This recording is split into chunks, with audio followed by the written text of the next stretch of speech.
ہر قسم کے روحانی جسمانی مسائل اور وظائف کے لیے پیر اقبال قریشی چینل کو سبسکرائب کریں۔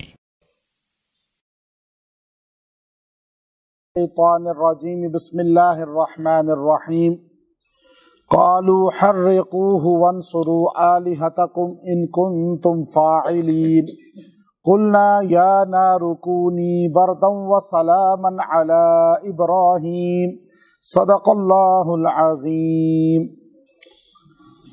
اگر انسان کے حالات بہت ہی زیادہ خراب ہوں اور اس کی زندگی جو ہے اس کے لیے پریشانیوں کا اور بہت زیادہ ٹینشنوں کا منبع بن چکی ہو، تو ان آیات کی برکت سے اللہ اس کی زندگی سے پریشانیاں اور تکلیفوں کو دور فرما دیں گے۔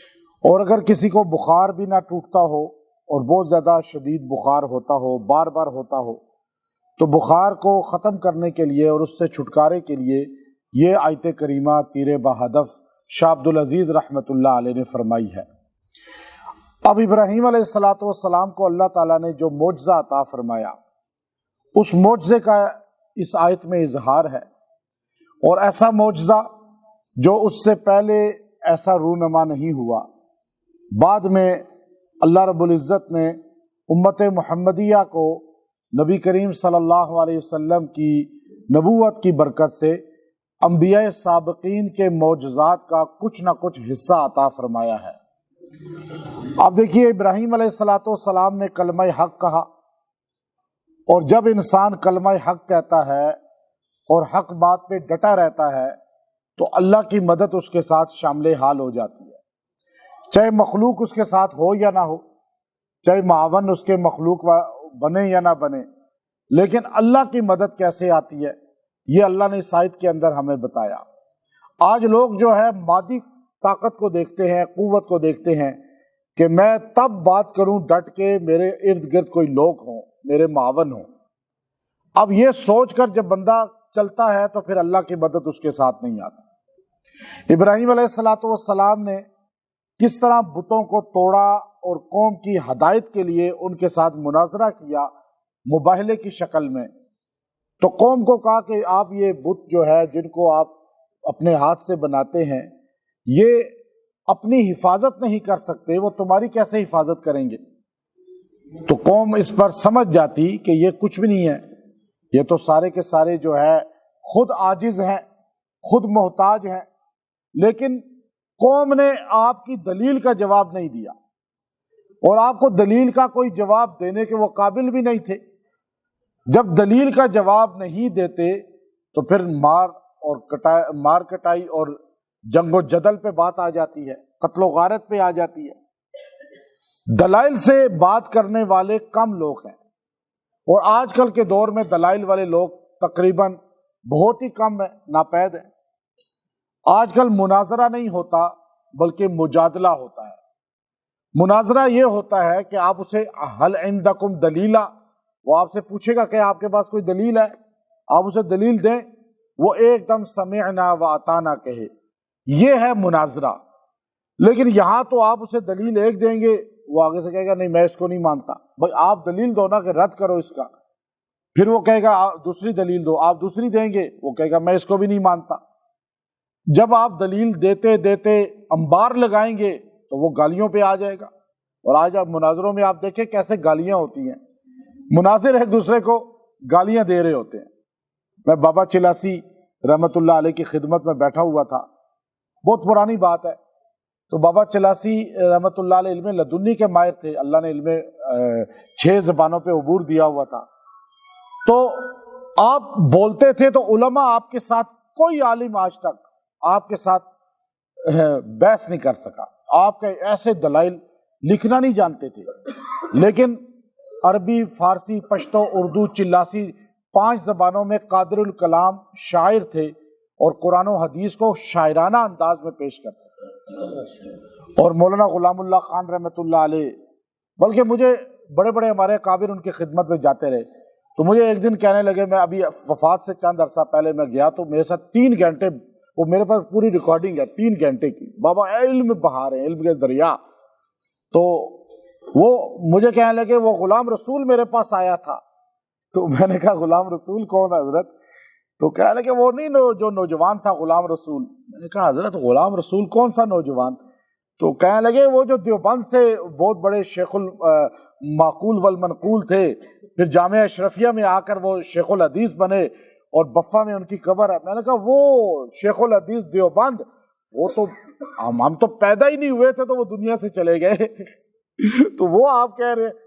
اب میں نے کہا آپ کی عمر کتنی ہے؟ اپنی عمر کبھی نہیں بتائی. اللہ نے بڑی عمر دی تھی. تو میں نے کہا وہ کہتے ہیں ہاں وہ میرے پاس ادھر آئے تو یہاں بیٹھے رہے تو مجھ سے بات کرنے لگے.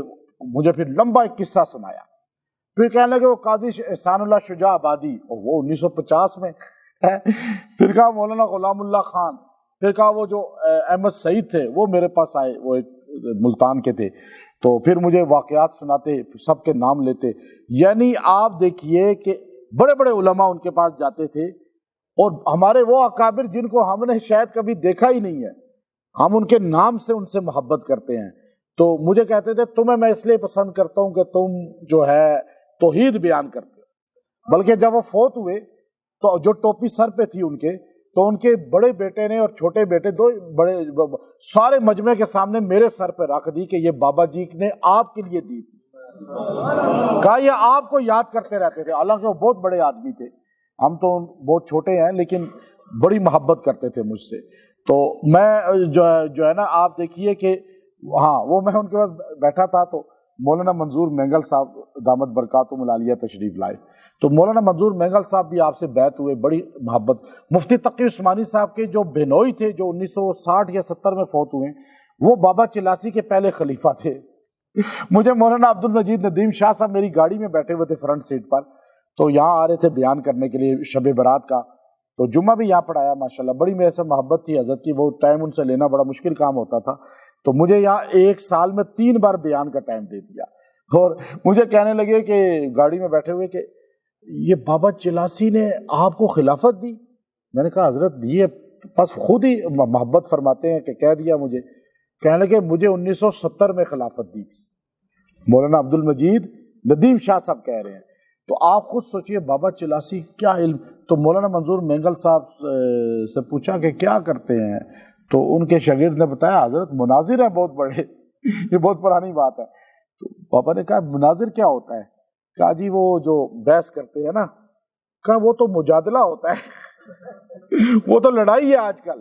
مناظرہ تو عربوں میں ہے، عرب لوگ مناظرہ کرتے ہیں. پاکستان انڈیا والے تو مجادلہ کرتے ہیں، لڑائی کرتے ہیں. جیسے مرغے نہیں لڑ رہے ہوتے ایسے لڑ رہے ہوتے ہیں. اور مانتا ایک بھی نہیں ہے. آج تک کسی مناظرے سے کوئی فائدہ ہوا بتائیں؟ تبلیغ والوں سے فائدہ ہوا ہے. آپ کسی کو بیان کریں، کسی کو سمجھائیں. یوں آپ میرے پاس آئے ہوئے ہیں، اب یہاں بیٹھے ہیں، اب آپ اتنی بڑی تعداد میں، مجھے بتائیں آپ کو فائدہ ہو رہا ہے یا نہیں ہو رہا؟ یہ بہتر ہے یا میں آپ کے بڑوں پہ ہٹ کرتا رہوں، آپ میرے بڑوں پہ ہٹ کرتے رہیں؟ یہ تو مجادلہ ہے. آپ مان کے چلیں اصول میں اختلاف ہمارا نہیں ہے، فروع میں ہے تو کوئی بات نہیں، چھوٹے موٹے کو اتنا اچھالنا نہیں چاہیے. اب یہاں جو کہا نا وہ تو اصولی اختلاف تھا نا حضرت ابراہیم کا. تو یہ اصولی اختلاف تو بہت بڑا اختلاف ہے کہ بھائی تم بتوں کو سجدہ کر رہے ہو، تم جا کے بتوں کو حاجت روا کہہ رہے ہو. میں اس کو نہیں مانتا. اب اصولی میں وہ لڑنے پر آگے. انہوں نے کیا کہا؟ اب وہ دلیل کا جواب تو نہیں تھا. قالوا حرقوه، کا اس کو جلا دو. غصے میں آگے یہی کہتا نا مطلب اس کو زندہ جلا دو، اس کو مار دو. اس سے بڑا کام اور کیا کریں گے؟ حکومت جو ہوگی، جو اسٹیٹ ہوتی ہے یا جس کے پاس پاور ہوتی ہے، جس کے پاس پیسہ ہوتا ہے، جس کے پاس پبلک ہوتی ہے، وہ زیادہ زیادہ کیا کرے گا؟ اس کو مار دو، اس کو جلا دو. کربلا میں حسین ابن علی کو اگر شہید کر دیا تو کامیاب کون ہوا؟ پھر بھی کامیاب تو حسین ہوئے نا، یزید تو کبھی کامیاب نہیں ہوا. اور یاد رکھیے گا یہ اس نے بھی یہی کہا، ساری قوم نے کہا بادشاہ کو، نمرود کو. اچھا یہ قوم جو ہوتی ہے نا، یہی اصل میں جو لوگ ہوتے ہیں اب یہی کام خراب کرتے ہیں. انہوں نے کہا جی اس کو جلاؤ، ایک نے دوسرے، یوں ساری ایک جمہوریت پہلے وہاں سے چلی ہے، وہ پہلی جمہوری نظام ہے. انہوں نے کہا جی اس کو جلا دو. بس ساروں نے فیصلہ کر لیا. کہا جی فیصلہ ہو گیا، ساری اسٹیٹ نے فیصلہ کر لیا کہ اس کو جلا دو. یہ نہیں دیکھا کہ وہ بات کیا کر رہا ہے، بات اس کی کیا ہے. اب کا ایک آدمی، ہم ایک کو نہیں مانتے، ہم ایک آدمی ایک طرف ہے اور پوری دنیا ایک طرف ہے، ہم پورے اسٹیٹ کو مانیں گے. کہا حرقوہ، اس کو جلاؤ، ونصرو ونصرو ونصرو۔ اب دیکھیں عجیب بات ہے، مدد اللہ کرتا ہے یا مخلوق کرتی ہے؟ اچھا، وہ الہ ہو نہیں سکتا جس کی ہم مدد کریں۔ اب دیکھیں نا عجیب بات ہے، جب شرک بندہ کرتا ہے تو عقل پہ پردہ پڑتا ہے۔ اور پردہ کیا پڑتا ہے کہ یہاں مدد ان کے لات اور عزا اور منات اور سوا یغوث یعوق کو کرنی چاہیے تھی، جن کو وہ حاجت روا کہتے تھے، لیکن یہاں مدد کر رہے ہیں یہ اپنے حاجت روا کی۔ اور کیا کہتے ہیں؟ حرقوہ وانصروا آلہتکم، چلو سارے مدد کرو اپنے خداؤں کی۔ اب یہ ہوتی ہے بات، او جی یہ جو قبر میں لیٹا ہوا ہے یہ آپ کا خدا کیسے حاجت روا کیسے ہو سکتا ہے؟ اگر کوئی قبر کے اوپر سے کوئی کتبہ ہٹا دے، کوئی وہ توڑ دے، تو آپ کیا کہتے ہیں؟ آؤ جی بابا جی کی مدد کرو۔ اور یہاں بھی آپ کا ذہن نہیں کہتا کہ جو بابا جی اوپر سے جو ڈبے میں سے چوریاں ہو رہی ہیں پیسوں کی، نہیں ہو رہی، جو ڈبہ رکھا ہوا ہے اوپر اس میں سے سارے ڈنکی لگا رہے ہیں اور سارے چوریاں کر رہے ہیں، اور ابھی آیا تھا جی فلاں جگہ پر 1 کروڑ روپیہ ڈبے سے چوری ہو گیا۔ اب مجھے بتائیں وہ بابا جی اپنی ڈبے کی مدد نہیں کر سکتے، وہ ہماری مدد کر سکتے ہیں؟ اب وہاں بھی یہی ہوا، انہوں نے یہ نہیں کہا کہ یہ ہماری کیا مدد کریں گے، یہ اپنی نہیں کر سکے۔ شرک جو کرتا ہے نا اس کی سوچ ایک ہی ہوتی ہے قیامت تک، وہ کبھی چینج نہیں ہوگی۔ آپ کہیں نا سائنس نے ترقی کر لی، آپ کہیں جی ٹچ موبائل آ گیا، پہلے بٹنوں والا موبائل تھا، یہ ترقی تو آپ کو سمجھ آتی ہے نا، لیکن آپ یہ پکی بات دیکھ لیں، شرک کرنے والا جو 4000 سال پہلے تھا آج بھی وہی ذہن رکھتا ہے۔ یہ 4000 سال سے دقیانوسی، کیونکہ وہ جدید نہیں ہے اللہ کا نظام کہ نیا نبی آئے، شریعت نہیں آ سکتی ہے، شرک کرنے والے کی سوچ پرانی ہی رہے گی۔ وہ وہی کہے گا، آج بھی جو بندہ ہے وہی بات کرے گا کہ جی وہ ان کی اللہ ٹالتا نہیں ہے، وہاں جا کے مسئلے حل ہوتے ہیں۔ اب کیا ہوا، اب آیات ہی ایسی ہیں میں تشریح کرنی پڑتی ہے، کیا کروں؟ اب آپ کو تو کہیں گے یہ کیا، بالکل ہی سخت الفاظ آ جاتے ہیں، تو ہمیں تشریح اس میں ڈنڈی مارنے کا عادت نہیں ہے کہ ہم اس کو نرمی کے ساتھ کر دیں کہ سننے والا ناراض کوئی نہ ہو جائے۔ یہاں تو ہم نے قرآن پاک کے میسج کو، یوسف بن حسین رحمت اللہ علیہ فوت ہونے لگے، انہوں نے 40 سال حدیث پڑھائی تھی، بہت بڑے اللہ کے ولی تھے۔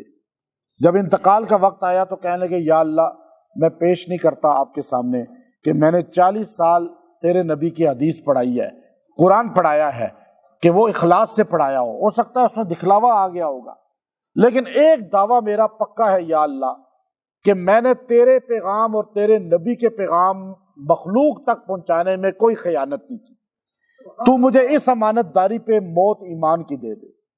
تو اب یاد رکھیے گا ہمارے اندر 100 خامیاں ہوں گی، لیکن ایک بات مسلم ہے، اللہ اور رسول کے پیغام کو آپ تک پہنچانے میں ہم خیانت نہیں کرتے، اسی لیے کھل کے بات کرتے ہیں تاکہ قرآن سمجھ آئے جو سمجھنا چاہے، جو نہیں سمجھنا چاہتا تو نہ سمجھے، ہم کو زبردستی تو کسی پہ نہیں ہے۔ اب یہاں انہوں نے کیا کہا، وَانْصُرُوا آلِہَتَکُمْ، آؤ اپنے خداؤں کی مدد کرو۔ بھائی خدا کی مدد آپ کر رہے ہو، وہ خدا ہے ہی نہیں جو مدد دوسرے سے کروائے، وہ تو لا سنۃ ولا نوم، وہ حی قیوم، وہ تو ایسی ذات ہے لا تبدیل لکلمات اللہ، وہ ایسا ہے جس کے کلمات چینج نہیں ہوتے اور اس کو کسی کی مدد کی ضرورت ہی نہیں ہے۔ اللہ الصمد ہے، بے نیاز ذات ہے، اس کو تو کسی کے سہارے کی ضرورت نہیں ہے، تو اس نے تو آسمان بغیر سہارے کے بنا دیا، اس نے عرش بغیر سہارے کے بنا دیا۔ تو اللہ تعالیٰ نے جو ہے یہاں ان کی کمزوری کا، یعنی آیات ہمیں بتاتی ہیں کہ یہاں سے ہی عقل والا سمجھ سکتا ہے۔ آج جو اتنا بڑا طبقہ جو بتوں کو جا کے سجدے کر رہا ہے اور درختوں کو اور سورج چاند تاروں کو اور پتہ نہیں کس کس کو، ادھر سے یوں ایک بندے نے پتھر مارا، پتھر پہ لگا جا کے چنگاری نکلی، آگ نکل گئی اور سانپ کو لگ گئی اور سانپ جل گیا، اور سانپ اس کو کاٹنے لگا تھا، تو اس نے جا کے ایک دم پتھر کو سجدہ کیا کہ تو میرا بھگوان ہے، کہ تو نے میری جان بچا لی۔ لیکن ہم ان ساری چیزوں کو دیکھ کر بھی حاجت روا مشکل کشا کس کو مانتے ہیں؟ بس یہ ہمارا یقین ہے۔ تو اللہ انہوں نے کیا کہا، وَانْصُرُوا آلِہَتَکُمْ إِن كُنتُمْ فَاعِلِينَ، اگر کچھ کرنا چاہتے ہو نا اپنے خدا کو خوش کرنا چاہتے ہو، اگر تمہارے اندر کوئی ہمت ہے تو آؤ پھر اس کو جلا دو، یہ تمہارے خداؤں کا منکر ہے۔ اب جب ان کے لیے آگ کا اہتمام ہوا، تفسیر میں آتا ہے، مفسرین نے لکھا 1 مہینے تک لکڑیاں جنگلوں سے، اچھا ہر عورت ہر مرد لا رہا تھا، یہ نہیں ہے کہ کوئی 50 100 1000 10,000 لاکھ بندہ، ہر بندہ کہہ رہا تھا کہ اپنے خداؤں کی مدد کرنی ہے تو اپنا حصہ ڈالو، ہر بندہ لکڑیاں لا کر ڈھیر لگا رہا تھا۔ 1 مہینہ لاکھوں لوگوں نے لا کر وہاں لکڑیاں پھینکی، تو کتنی لکڑیاں ہوں گی؟ اب پھر ساروں نے آگے کا ہم حصہ ڈالیں گے جلانے میں، کہ ہم اپنے خداؤں کے منکر کو اس میں جلائیں گے۔ اب آپ دیکھیے 7 دن تک، امام ابن کثیر رحمت اللہ علیہ لکھتے ہیں 7 دن تک اس میں لکڑیوں میں آگ جلائی گئی، اور آگ کو مزید بھڑکایا گیا۔ ہر عورت آتی تھی اس پہ جلتی پہ تیل پھینکتی تھی، ہر مرد آتا تھا جلتی پہ تیل پھینکتا تھا، اور یہاں تک کہ اس کے شعلے اتنے آسمان تک پہنچنے لگے کہ اوپر اڑنے والا پرندہ بھی اس میں گر جاتا تھا۔ اب 7 دن تک ایسی آگ بھڑکی، پھر کہا اب پھینکے کون؟ اب عقل تو ہوتی نہیں نا مشرق میں، اب آگ کی حدت تو دور تک جاتی ہے نا، آگ کی حدت، شدت، تپش وہ بڑے دور تک ہوتی ہے، بندہ اس کے قریب، اب آگ جو اس کے تقریباً آدھے میل تک یا 400 300 میٹر تک کوئی بندہ قریب ہی نہیں جا سکتا تھا، سارے دور سے ہی حدت کی وجہ سے بھاگتے تھے۔ تو اب کیا کریں؟ اب شیطان ان کا گرو آیا، اور شیطان ہمیشہ شکلیں چینج کر کے آتا ہے، یہ قرآن بتاتا ہے۔ وہ کبھی بابے کی شکل، اب آپ کو خواب میں کوئی آ کر کہے، مجھے اکثر آ کے لوگ بتاتے ہیں جی ہم نے خواب میں دیکھا ہمارے بزرگ آئے ہیں فلاں، انہوں نے آگے کہا کہ تم نے آ کر ابھی تک جو ہے نا جھنڈا نہیں چڑھایا میری قبر پہ، تو میں نے اسے کہا وہ شیطان ہے۔ وہ اگر اتنا بڑا کوئی کام ہوتا ہے عبادت کا، تو 2 جہاں کے سردار محمد عربی صلی اللہ علیہ وسلم اپنی امت کی خواب میں بار بار آتے اور یہ جملہ کہتے، لیکن حضور کی شکل میں شیطان نہیں آ سکتا۔ تو بابا نہیں ہے وہ شیطان، وہ جی شیر آتا ہے وہاں پہ قبر پہ صفائی کرتا ہے، وہ شیر نہیں ہے، وہ جن ہے، وہ شیطان ہے۔ وہ لوگوں کا عقیدہ، وہ جی سانپ آتے ہیں وہاں پر، وہ سانپ نہیں ہے، وہ شیطان ہے، وہ جنات ہیں، وہ امت کو گمراہ کرنے کے لیے اس طرح کے ہتھ کنڈے کرتے ہیں۔ اگر شیر صفائی کے لیے آتا تو کائنات میں ایک ہستی محمد عربی صلی اللہ علیہ وسلم کی ہے، جن کی قبر پہ شیر آ کے صفائی کرتا تو یہ حق تھا ہمارے نبی کی عظمت کا۔ لیکن ہمارے نبی کی قبر پہ صفائی کرنے کے لیے وہ حبشہ کا کالا آج بھی ہے، شیخ نوری ہمارے دوست ہیں۔ ابھی میں گیا مدینہ شریف میں دعوت کی، وہ تالا کھولتے ہیں جالی اور اندر جاتے ہیں، شیر تو نہیں آ رہا، کوئی جن تو نہیں آ رہا، کوئی جو ہے سانپ تو نہیں آ رہا، بلکہ ایک حبشہ کا بندہ، رنگ کا بے شک کالا ہے لیکن اللہ نے اسے مقام وہ دے دیا ہے کہ دنیا کے گورے گورے لوگ اس کے ہاتھ چومتے ہیں، کیونکہ رسول اللہ صلی اللہ علیہ وسلم کا خادم بن گیا نا۔ تو اب آپ دیکھیے کہ اب یہاں پر جو ہے عقیدہ خراب کرنے شیطان آ گیا، اس نے کہا تم پریشان کیوں ہو؟ کہا جی بابا جی کی شکلوں میں ہمیشہ آتا ہے۔ یہ جو بابے ہوتے ہیں نا ہمارے، وہ بڑے سخت ہوتے ہیں، نوجوان ہمیشہ عقیدہ چینج کر لیتے ہیں قرآن سن کے، لیکن بابے موت تک بھی اکثر جو ہے وہ اسی طرح ہی رہتے ہیں، ہمارے باپ دادا نے یہ کیا۔ تو شیطان ہمیشہ بابوں کی شکل، آپ اٹھائیں قرآن سورہ توبہ 10واں پارے کا 2 رکوع، اس میں شیطان ایک بوڑھے نجدی کی شکل میں آیا تھا اس میں بدر میں، اور یہاں بھی شیطان ایک بوڑھے کی شکل میں آیا، کیونکہ بوڑھوں کی سوچ آپ جلدی چینج، نوجوان جلدی چینج ہو جاتے ہیں، ان کو قرآن کی آج کل تو ماشاءاللہ زیادہ سمجھ آ گئی ہے سب کو۔ تو اب یہاں پہ وہ آ کے کہنے لگا پریشان کیوں ہو؟ کہا یہ آگے کون جائے، اپنے خداؤں کے لیے جلے کون؟ باتیں تو سارے کر رہے ہیں۔ کہا کہ ایک جھولا بناؤ، منجنیک جھولا، جھولے پہ بٹھاؤ ابراہیم علیہ السلام کو، اور جھولے کو یوں جھولو آہستہ آہستہ کرتے کرتے کرتے، جب تیز ہو جائے تو اس کو اٹھا کے اندر پھینک دو۔ اب جب جھولا ہل رہا تھا تو اس وقت روایات میں آتا ہے، امام قرطبی رحمت اللہ علیہ اپنی تفسیر، بڑی ماہ ناز تفسیر ہے ان کی، آپ فرماتے ہیں آسمان کے فرشتوں میں کوہرام مچ گیا کہ ایک آدمی ہے توحید بیان کرنے والا زمین پر، اور وہ بھی جل رہا ہے اور ابھی جل جائے گا، اور اللہ تعالیٰ کوئی آرڈر ہی نہیں دے رہے ہمیں۔ اب فرشتوں میں کوہرام اس لیے مچا کہ ابھی تو اللہ تعالیٰ ایک دم کہتے ہیں جبرائیل، حضرت جبرائیل سے پوچھا گیا کہ آپ سب سے تیزی میں کب آئے ہیں؟ امام سیوطی نے لکھا، آپ نے فرمایا ایک وہ وقت جب حضرت یوسف کو کنویں میں پھینکا گیا، مجھے کہا گیا فوراً جاؤ اور جا کے زمین پر گرنے ان کو نہیں دینا۔ اللہ تو ایک دم اس میں آتا ہے، آرڈر دیتا ہے۔ یہاں اللہ تعالیٰ کو فرشتے آسمان عرش کی طرف دیکھ رہے ہیں، آرڈر ہی نہیں آ رہا، فرشتے کوہرام مچ گیا، آپس میں چہ مگویاں کر رہے ہیں، رو رہے ہیں، یا اللہ تیرا خلیل، تیرا محبوب، اتنی بڑی ہستی، لیکن پھر خود آگے فرشتے۔ اللہ نے کہا تم جو کرنا ہے کرو فرشتوں، میری طرف سے اجازت ہے۔ اللہ بتانا چاہ رہا تھا فرشتوں یہ بندہ ہو کہ خلت کے اس اعزاز میں ہے کہ جو اعزاز کسی کو نہیں مل سکا۔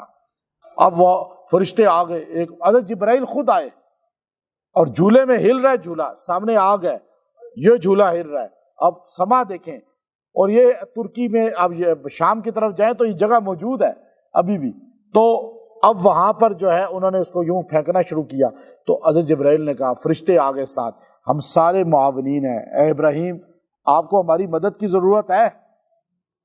تو آپ نے فرمایا مدد کی ضرورت تو ہے، لیکن میں مدد کس سے مانگتا ہوں؟ یہ عقیدہ کس کا ہے؟ حضرت ابراہیم کا عقیدہ ہے۔ ہم ایسے اللہ سے مدد نہیں مانگتے، ہم اللہ کے علاوہ کسی سے مدد حقیقی طور پہ، مجازی تو پانی مانگ لیا وہ الگ چیز ہے، حقیقی۔ تو آپ نے کہا مجھے تمہاری مدد کی ضرورت ہے، لیکن بتاؤ اللہ نے بھیجا ہے؟ کہا نہیں، ہم خود آئے ہیں، لیکن اللہ کی منشا ہے۔ کہا لیکن میں تو اللہ کے علاوہ کسی سے مدد فرشتے سے بھی نہیں مانگتا، جنوں سے بھی نہیں مانگتا، کسی سے نہیں مانگتا، انس اور جن سے۔ اب آپ بتائیں یہ عقیدہ جس کا ہوگا وہی تو ابراہیمی ہوگا نا، اسی کی قربانی قبول ہوگی، ورنہ جو اللہ کے علاوہ اوروں کو مددگار سمجھے، مشکل کشا سمجھے، اس کی تو قربانی بھی قبول نہیں ہوئی۔ پھر اب ابراہیم علیہ السلام نے کہا نہیں مجھے تمہاری مدد کی ضرورت نہیں، جس کے لیے میں قربانی دے رہا ہوں وہ مجھے دیکھ رہا ہے اور تم سے بہتر جانتا ہے وہ مجھے۔ فرشتے پھر پیچھے ہٹ گئے۔ اب وہ جھولا جھولتے جھولتے ایسے جھولے کو جب پھینک رہے تھے نا، اور آپ اس وقت ہوا میں اڑ کر آگ کے اندر گرنے والے تھے، عرش مالا سے ایک دم صدا آ گئی۔ اللہ نے کیا صدا کی؟ اب ڈائریکٹ ہے، جب آپ اللہ سے مدد مانگیں گے تو ڈائریکٹ ہوگی مدد، اور آپ جب مخلوق کے پیچھے پڑیں گے تو پھر آپ کو اللہ تعالیٰ گھما دے گا، جاؤ پھر فلاں فلاں کے پیچھے ہی پھرو۔ اب یہاں ڈائریکٹ مدد لینی تھی نا، تو آج کا کوئی مسلمان ہوتا کہ ابراہیم علیہ السلام آپ ڈائریکٹ مدد مانگ رہے ہیں، آپ وابی تو نہیں ہے، یہ تو وابی بن گئے ابراہیم علیہ السلام، نعوذ باللہ۔ بلکہ ایک نے تقریر میں کہہ بھی دیا تھا، میں اب اس کا نام نہیں لیتا، جو اس نے کہا جی ابراہیم علیہ السلام تو وابی بن گئے تھے کہ وہ کہتے ہیں اللہ کے علاوہ مدد نہیں مانگتا۔ اب جب فضا میں اڑ رہے تھے، آگ میں گرنے والے تھے، تو عرش مالا سے آواز آئی، قلنا یا نار کونی بردا، اے آگ ٹھنڈی ہو جا۔ اب آگ کے اندر جب آپ گرنے لگے تو آگ اتنی ٹھنڈی ہو گئی کہ برف سے بھی زیادہ ٹھنڈی، اور حدیث میں آتا ہے کہ وہ آگ خالی یہ نہیں، نارے نمرود نہیں، بلکہ دنیا کی ساری آگیں ٹھنڈی ہو گئی، برف بن گئی۔ جب اللہ تعالیٰ نے اتنا کہا بردا تو ساری ٹھنڈی یخ ہو گئی۔ پھر اللہ تعالیٰ نے کہا سلامن، سلامتی والی، بہت برف بھی تو نہ بننی کہ جم ہی جائے ابراہیم میرا اور برف ہی بن جائے۔ اور جیسے ہی ابراہیم علیہ السلام نیچے گر رہے تھے تو اب وہ امام قرطبی کہتے ہیں اللہ نے کہا یا نار کونی بردا، آگ ٹھنڈی ہو جا۔ جب آپ آگ کے اندر گرے تو اللہ کا آرڈر آ چکا تھا سلامہ، سلامتی والی، اور ایک دم وہ معتدل ہو گئی، ایسے سلامتی والی ہو گئی جیسے ٹھنڈی ہوا چلتی ہے، اور وہ ہوا کی طرح تھی، دیکھنے والوں کے لیے آگ تھی لیکن ابراہیم علیہ السلام کے لیے ہوا تھی۔ آج جو آپ کی رسیاں باندھ کے پھینکا تھا، اس طرح رسیاں تھی بازوؤں ہاتھوں پیروں پہ، وہ آگ نے جلا دی اور ابراہیم علیہ السلام کو نہیں جلایا۔ پھر اللہ تعالیٰ نے چونکہ ساری کائنات کی آگیں ٹھنڈی ہو گئی تھی تو اللہ نے کہا نا سلامن علی ابراہیم، ابراہیم پر ٹھنڈی ہو جا۔ پھر باقی آگ سمجھ گئی کہ یہ ہمیں آرڈر نہیں ہے، باقی آگ اپنی اسی روش پہ چلنے لگی ڈرتے اس لیے تھے کہ جب اللہ نے کہا تھا اسجدو، اے فرشتوں سجدہ کرو، تو شیطان نے نہیں کیا تھا نا، تو وہ راندہ درگاہ ہو گیا۔ آگ نے کہا کہیں ہم بھی راندہ درگاہ نہ ہو جائیں، ہم بھی ملعون نہ ہو جائیں، تو اس لیے ساری ٹھنڈی ہو گئی۔ جب کہا سلام علی ابراہیم، تو ایک دم جو ہے اس آگ کا آرڈر سمجھ گئے، باقی ساری اپنی انداز میں چلنے لگی۔ اب ابراہیم علیہ السلام اس میں 7 دن رہے، 7 دن، جو امام قرطبی نے لکھا اور ابن کثیر نے۔